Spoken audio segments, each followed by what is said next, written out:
Hello everybody. My name is Courtney DeSuke. I am in Ontario, Canada, and I am 29 years old. So if you guys have watched part 1 of my ketamine series, if you haven't watched that, go back and watch it because this is part 2, infusion number 1. So I'm going to give you guys a brief overview of my backstory if you haven't caught the first episode yet. But I've been a nurse since 2015, started nursing school in 2010. I worked in a psychiatric facility for many years. I loved my job until one day there was a horrific code red, which means fire. I witnessed something absolutely horrific, terrible, disturbing in that hospital, being a first responder there. So I witnessed someone burn alive. Everything that went wrong could have went wrong. And it truly affected me, my mental health. I already struggled with depression, but it made my depression so much worse. And then I learned to develop that I had PTSD. So as I mentioned before, I went through many signs and symptoms of anger, depression, agitation, intense nightmares, like typical everything you could think of that I had. So of course I went through doctors and psychiatrists and did lots of treatments. I had many medications that I've tried that were not successful for me.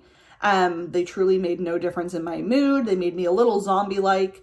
I also did other treatments such as neurofeedback and EMDR, and also have been in therapy for the last 3 years. So that's just kind of a touch on my story. So what happened was that I was seeing my doctor and I started reading about ketamine infusion therapy. I saw that it was very popular in the US, and I was like, man, that sounds like something that could be very beneficial. As a nurse, I started doing my own research and reading about it and listening to people who experienced this ketamine with their depression. And I came to find out that it has been incredibly effective for many people. So it gave me a little ounce of hope. So I was referred to a ketamine treatment program here in Ontario. At the only hospital in Ontario that is doing this is the hospital I worked at. So it's very triggering. It's very hard to go there. It's hard not to think about what happened when I go there. So it's a little hard in that sense. But today we are here to talk about how the first infusion went. I want to tell you guys the process of how it got set up. I want to tell you guys how I felt in those moments of the infusion, because I feel like that is very important. I want to tell you guys, coming out of the infusion, how it works, and then sort of how the rest of my day and my week has been. I actually go back for my second infusion here on Tuesday morning. So obviously you guys will be getting another update later on in the week. So let's dive in. This is ketamine infusion number 1. So obviously I was super nervous to be there. I did not sleep at all the night before. I probably slept max an hour and a half. I wasn't able to take my lorazepam, which kind of helps me calm down for sleep because that has to be held for the procedure. So I just didn't sleep essentially. I was a mess. I was so tired. What's really crazy is I had to get up super early and have a breakfast. So I was allowed to eat 2 hours before I get my infusion. So I had a very light breakfast, a little bit of water, and Jesse, my fiance, drove me to the hospital. So we were waiting in the parking lot. I was doing some deep breathing. I do this form of therapy with my therapist called internal family systems, where it kind of focuses on you, but you have different parts of you. So I have a sad part, an angry part, a childlike part. And essentially what I was doing when I was doing my deep breathing was telling my parts that we are going to be okay. We are going to be kept safe. We have people watching over us. This could be a good thing for us. Don't try not to be too loud. Like let's experience this together. And it might sound a little woo-woo to some people, but this form of therapy is incredibly helpful for me. So I did that before I went in. I went into the hospital. We have to sign in. Obviously, they have a COVID protocol, so we had to sign in. I have to go to registration. I got a cool wristband. Pretty neat. And then I went to the waiting room, and I was impatiently waiting. When you're nervous, I'm like fidgety. I'm like tapping. I'm kind of a hot mess, to be honest. So a nurse came out to come get me and take me to the clinic. First thing we had to do was get weighed.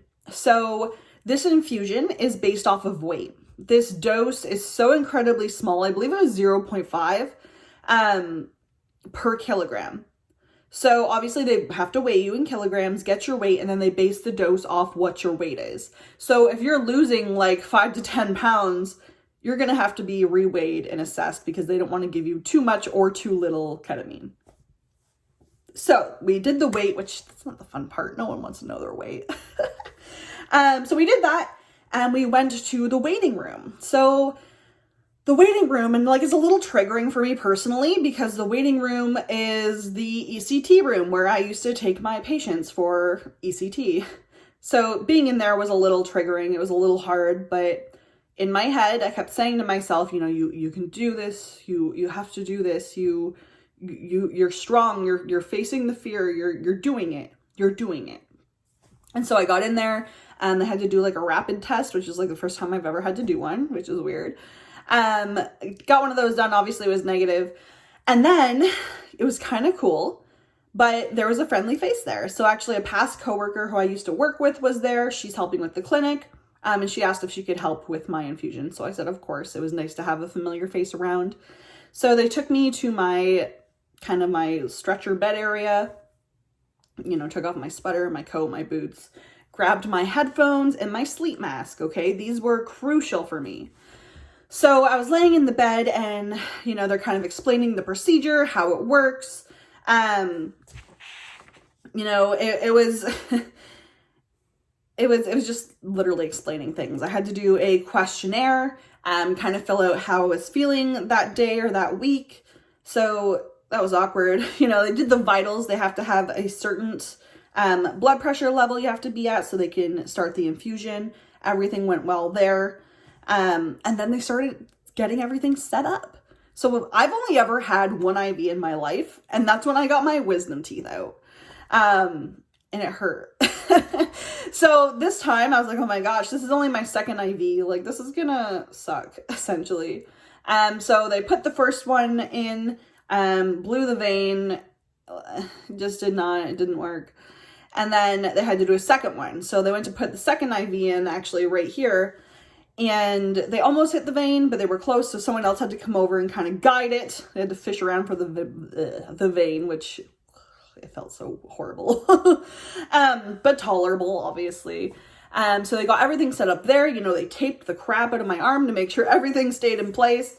And then they explained kind of what the infusion, you know, what can happen, what you can feel, and all of that stuff. So they were explaining, you know, if you feel scared, if you have any bad thoughts, if you're feeling anxious or your chest is tight or anything like that, please let us know. We can stop the infusion for a few minutes. If you need, you know, if you need something to help calm you down, we can give that to you. And then we can finish the infusion. So it was really nice to know that, you know, they're there the whole time. They're there watching you. But if you were experiencing scary moments, because I mean, we're doing this treatment because we're dealing with severe depression and PTSD, that they're there to help with that. So that was very reassuring. It was very reassuring. So it kind of helped a little bit. I mean, obviously I was nervous. I didn't know what to expect. I was told, you know, this dosage isn't anything, like, you're not going to fall asleep. You're not going to hallucinate. You know, you're not going to experience anything like that. So, you know, I just thought maybe I'd feel just kind of relaxed. So I'm going to explain how I felt during the infusion. So first things first, I brought headphones and I brought a sleep mask. I found that crucial for me. Even when I go to sleep at night, I wear a sleep mask. It helps me sleep. It blocks out the light. It just, maybe the pressure on my eyes is soothing to me. And then I actually only had one headphone in my ear. I made a playlist the night before. You guys might laugh at me. But I made a playlist of one of my favorite artists, who is Taylor Swift. So I put a lot of her folklore and Evermore, and some of her new releases from the vault on there. And it was the perfect music I needed. It was very soothing. It was very relaxing. You know, I enjoyed listening to it. It was the perfect thing. So I'm going to be using the same playlist every time. So about the first 10 minutes of my infusion, I really didn't feel anything. My nurse was kind of tapping the IV because there were some bubbles in the line. She figured it out. It was fine. But like that, I was kind of distracted the first 10 minutes. And for me, I'm very fidgety. Like you guys see, I use my hands a lot. But I was very fidgety and I was like tapping along, you know, to the beat of music. That's just kind of what I do. So I was tapping and tapping, and then it got to a point, and it probably wasn't much long after, where my hand just felt heavy. You know, I could still tap a little bit, but it was heavy. And I kind of then felt my body start to feel heavy. And I was like, oh, like, you know, you're kind of sinking into the bed. You're kind of sinking in. And to be very honest, it was kind of a great feeling because as someone who struggles with anxiety and depression literally all the time, I am always tense. Like my muscles are tight. My muscles are tense constantly. So the fact that my muscles just kind of started to chill and relax and be light. Maybe I shouldn't have said heavy. I guess light is the word. It felt really foreign to me because I'm not used to that. And I'm like, wow, this feels very, very relaxing. So that was really nice. And I'm looking at my notes here because I had to write down some things so I can remember to tell you guys. But I felt relaxed and I was very focused on the music. So I remember listening to one of the songs called Happiness. I was listening to Willow. I was listening to some of the other songs, and I remember laying there, and obviously my eyes are closed in the moment. I'm not tapping. I'm not moving. I'm deep breathing. And I just remember thinking to myself in that moment, I don't feel sad. I don't feel depressed. I don't feel happy though. I don't feel joy. But I feel different. Like I feel neutral. Like normal. And in my head I was like, is this what normal feels like? You're not stressed about anything. You're just there. You're just existing, living life. Like, is that what normal feels like? Because I haven't experienced anything normal in literally years. And I was like, maybe this is what normal feels like. And then I got thinking even more because like obviously sleep mask's on, you're in the zone, like you're feeling the ketamine. And you're like, in my head, I was like, this maybe could be the possibility for me to actually feel happiness again, for me to feel normal again. Maybe this is a possibility that I could be normal. I could maybe go back out in the world. I could maybe function like a normal human. Maybe I could visit my family without feeling, you know, like the crazy person or anxious and severe. Maybe I could go grocery shopping by myself. Maybe I could have, you know, an incredible sleep without severe nightmares. You know, my brain was flowing with this possibility. And I hadn't had that in a very long time. So it was really nice. Another thought I kept feeling because I had my sleep mask on was like, I really feel like I'm at home in my bed. You know, and then I went on my little thought tangent of being like, man, imagine if they could come do this while I'm at home in my bed, because that would be so much better. But I honestly felt like I was home in my bed. I just felt comfortable. I felt safe. I felt secure. I felt safe. And that's something I know is a very big thing for people who struggle with PTSD, is their own safety. So that was a really cool feeling. Another thought I had in my head, and you guys are going to laugh at this, but you guys, if you don't know, I have 2 miniature Australian Shepherds who I am obsessed with. They're my world. They're my best friends. And literally there was this image of Luna's sweet little angel face in my head. And I remember my eyes were closed and I was just like, oh, she's the most beautiful dog I have ever seen. You know, she's so beautiful. She's my best friend. I don't know what I would do without her. Like you know, it was just all positive, good feelings. And I was like, holy, like, what? It was wild. So obviously too, I started to feel a little numb. So like my face felt, like my lips felt a little numb. It wasn't an allergic reaction or anything, like nothing was swelling. I just felt numb, obviously because it is an anesthetic, right? It's just normal. But again, I felt so lightweight and it almost felt like I was hovering. It's not like, I wasn't like out of my mind. I still had my thought process, but I felt like I was just hovering a little bit above my body. And it was really interesting too, because I was listening to my music, I could hear my music, and obviously like the nurses and everything are still around, but they're whispering very quietly. But I could hear their whispers, not what they were saying, but I could hear their whispers, but it was in the very, very, very far distance. And it was just the most incredible thing. It was the most incredible thing. So, it just sort of gave me that possibility of happiness, a possibility that these treatments may be something that could work, that may help me with my future, that may help other people with their future. So, after the ketamine, it was about 45 minutes for the infusion. As soon as the infusion's over, they start doing a half an hour of a saline. So I actually started coming to quite quickly. I popped off my eye mask and I was like, whoa, like that was incredible. Like it just felt amazing. And my doctor was there. He's like, how are you feeling? And I'm like, oh, well, I can't really feel my lips, but I feel good. And he's like, that's normal. It's just the anesthesia. And I'm like, okay, cool. And it was honestly it was the most peace I felt. I mean, obviously in 5 years since my incident, but even the last 10 years, guys. I'm almost 30 and I was depressed. I was diagnosed with depression when I was like 19. So just the fact that for just those few minutes, I felt normal. I felt level. Again, I didn't feel happy. I felt level. The next thing I want to say is that, I came to very quickly. It's literally just an hour and a half procedure.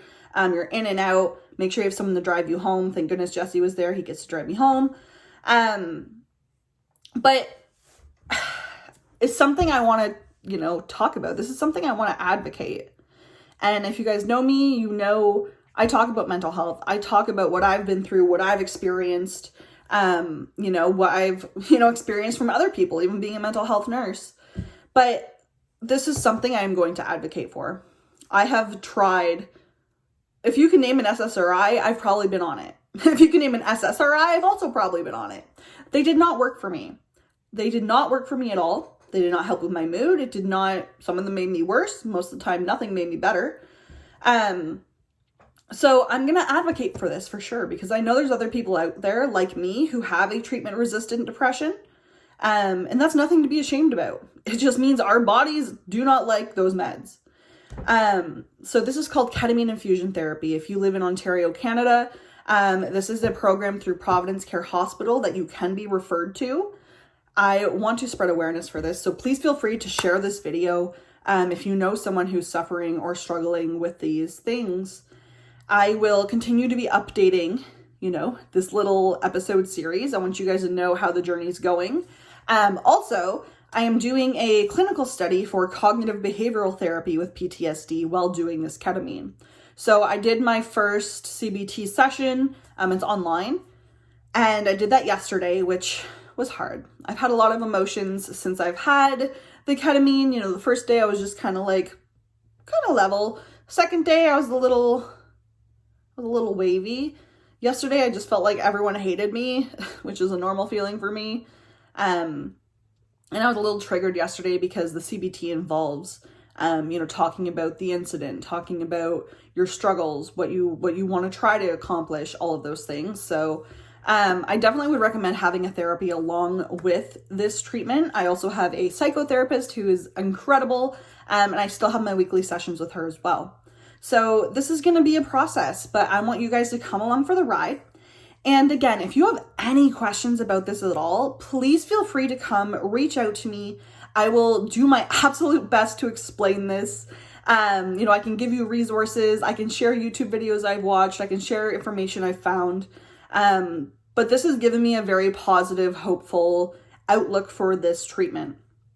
Again, I get 6 treatments. Tuesday will be my second.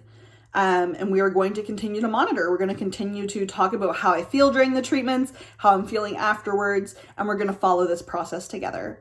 So thank you so much for coming here. Thank you so much for watching and listening to my story. I hope maybe this could help benefit someone or someone who is struggling with depression or PTSD.